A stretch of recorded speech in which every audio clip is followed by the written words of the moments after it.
When you were a child, you didn't dream in spreadsheets. You didn't map out ROI or compare timelines. You dreamt with your whole body, with your chest open, eyes wide, heart unguarded, no strategy, no filter, just raw vision. Then life intervened.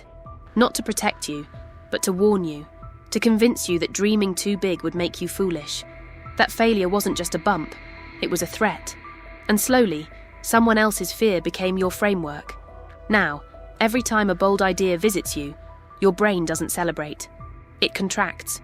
It whispers, "What if it doesn't work?" Not as a question, as a warning. And you obey. You shrink. You tell yourself you're being rational, but you're not being rational. You're being conditioned. That voice isn't instinct. It's inheritance.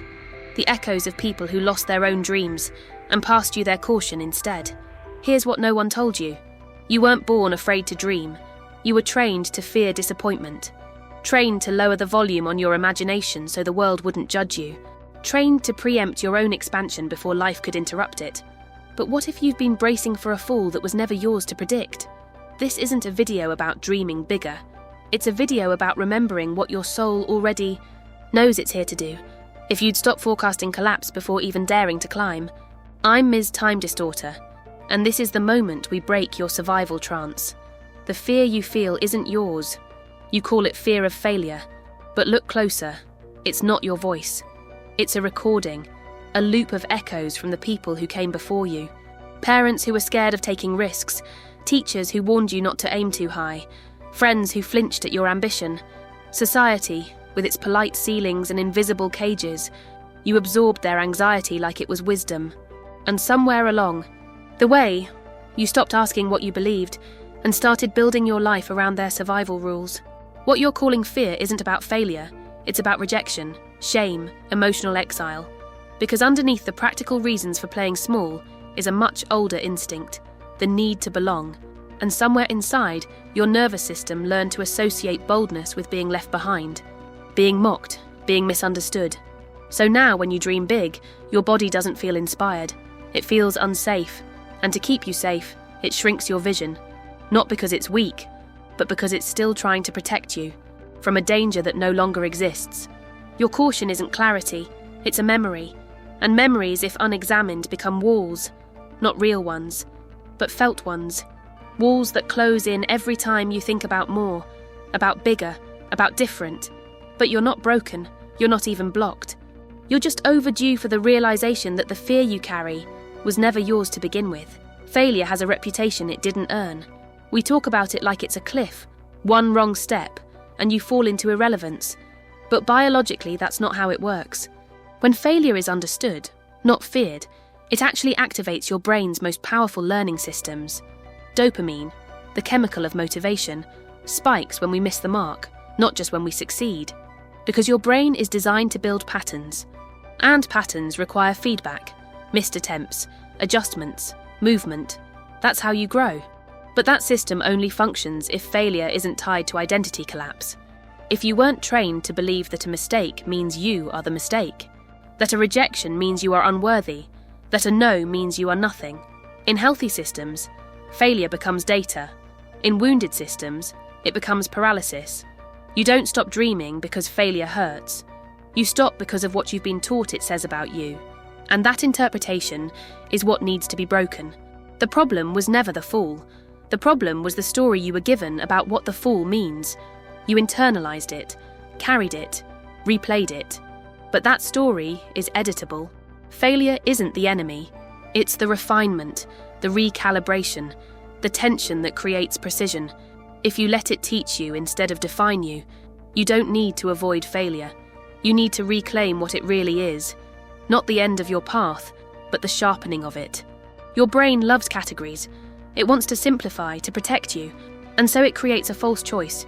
Either you play it safe and survive, or you take a risk and lose everything. No middle, no nuance, just extremes. Psychologists call this cognitive distortion, all or nothing thinking. And it's not your fault. It's how your nervous system shortcuts danger. But here's the cost. You start seeing every big dream as a cliff's edge. One wrong step, and it's all over. One failure, and your whole life crumbles. That's not reality. That's fear fiction, because real life, It moves in gradients, in layers, in small brave steps. Big dreams don't have to come with big explosions. They can unfold. They can evolve with you, grow with you, bend when needed. You're not jumping out of a plane. You're answering a quiet call. One decision, one test, one breath at a time. But if you stay in that false binary, you'll keep choosing safety. Not because it's right, but because it's familiar. And the longer you choose it, the more you confuse security with stagnation. Here's the twist. Not dreaming big is the real risk, because it doesn't keep you safe. It slowly kills your aliveness. It drains your energy, not in one dramatic collapse, but in the steady erosion of your spirit. And one day you look up and realize nothing went wrong. But nothing ever truly lit up either. That's not safety. That's quiet suffocation. And you weren't born to live that way. Think of the biggest dream you secretly hold. The one you rarely say out loud. Maybe it's buried. Maybe it's wild. Maybe it's so big it scares even you. Now hold it for 5 seconds and ask, who would judge me if I actually went for this? What's the worst case outcome? And can I survive it? What proof do I actually have that I couldn't handle it? Pause. Don't rush past the answers. Just notice what surfaces, because what you'll often find isn't clarity, it's conditioning. The fear that rises first isn't yours. It's inherited. It echoes with other people's projections, other people's fears, old wounds you mistook for wisdom. And suddenly the dream isn't the problem. The noise around it is. This audit is simple but sharp. It cuts through the layers. It shows you where fear is logical, and where it's just a shadow of past judgment, still echoing in your nervous system. Because most dreams don't die from practicality. They don't die from realism. They die from shame, projected, absorbed, recycled. But shame is a fog, and fog can't hold you. It can only blur what's already true. This audit won't erase the fear, but it will reveal its shape. And once you see it clearly, when it loses its power. Because courage doesn't come from the absence of fear. It comes from knowing the fear was never rooted in your truth to begin with. The artist who quit for safety. She had the kind of eye that made silence feel meaningful. A visual genius. Her art didn't just decorate, it disarmed. But after one public rejection, a gallery that passed with no feedback, she put her brushes down. She said it wasn't practical. Said she needed to focus on something more secure, something more adult. Something that wouldn't leave her exposed. 7 years passed. Then, one ordinary day, she saw her own sketch, a piece she had shared in a forgotten forum, now circulating on Pinterest, credited to someone else. A stranger had claimed her vision, her hands, her truth, and the world was celebrating it. That moment didn't just sting, it cracked something open, because deep down, she knew the truth. She hadn't been robbed. She had walked away first, not because she failed, but because fear convinced her to abandon herself before the world could do it for her. That's what fear of failure does. It dresses itself up as realism, as maturity, as wisdom. But underneath, it's just self-protection. And sometimes it hides so well that you call it a life plan. She paints again now, not for galleries, not for applause, but because she refuses to be the one who locks the door on her own soul. That's the power of remembering, of returning, of refusing to let safety replace aliveness. Because the dream never really leaves, it just waits, until you're ready to stop mistaking fear for facts, and silence for surrender. Picture this. You're in a cage.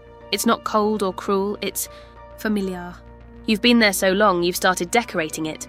Routines, responsibilities, excuses that sound noble. You've made it livable, maybe even impressive. But you don't try the door anymore, because somewhere along the way, you stopped, believing there was a way out. And then one day, not in a grand revelation, but in quiet curiosity, you walk up to the bars and test the handle. It turns. There was never a lock. The cage was built from memory, from repetition, from fear rehearsed so many times it became architecture. You weren't being kept in, you were just never shown the exit. That's what fear of failure does. It creates boundaries that don't physically exist, limits that live only in your mind but shape your reality. And the longer you stay, the more you forget you're the one who's been holding the key. You don't need to break free. You need to check the handle. You need to move one hand forward and see what was never actually closed. Because the cost of staying inside isn't comfort, it's decay. Not loud, not sudden, but steady. the slow erosion of your possibility, dressed as a sensible life. But you were never meant for that. You were never meant to decorate a cage. You were meant to test the door and step out. Here's the part no one tells you. The fear doesn't leave. Not fully, not forever. It doesn't vanish the moment you decide to grow. It lingers, it questions, it follows. But you don't have to make it your guide. You can feel fear and still choose, still speak, still move. Because fear isn't proof that something is wrong. It's proof that something is waking up. Something bigger, bolder, more honest. You weren't born to be realistic. You were born to expand reality, to take what exists and stretch it with your vision, to bend it with your desire, to live in a way that makes logic nervous and aliveness magnetic. So I'll ask you again, not rhetorically, not for drama, but as a real question your body is ready to answer. How big would you dream if failure wasn't an option? Because maybe it never was. Maybe the only real failure is not to try, to not check the handle, to stay in the cage with the open door. And if this unlocked something in you, not just a thought but a pulse, then don't subscribe to this channel. Subscribe to the version of you that dares to walk out, the one that sees the lockless door, the one that finally stops waiting for permission. Ms. Time Distorter, signing off until your next breakthrough.